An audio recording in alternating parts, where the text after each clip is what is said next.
सांगली महापालिका निवडणूक राष्ट्रवादी स्वबळावर लढणार असल्याचं स्पष्ट झालंय। 78 पैकी 33 जागांवर राष्ट्रवादीचे उमेदवार रिंगणात उतरले।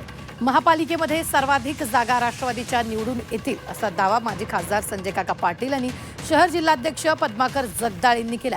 भाजपकडून देखील कोणताही प्रस्ताव आला नाही अशी भूमिका देखील राष्ट्रवादीने स्पष्ट केली। 33 ठिकाणी आम्ही अजितदादा गटांच्या उमेदवारांना या ठिकाणी उभा केले।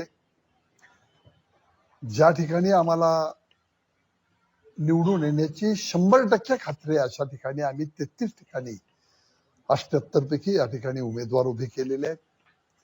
आमचा दावा आहे, आम्हाला विश्वास आहे की ही जनता या महापालिकेतले मतदार हे निश्चितपणानं सगळ्यात मोठा पक्ष म्हणून अजितदादा राष्ट्रवादी या पक्षाच्या उमेदवारांची संख्या मोठी असते।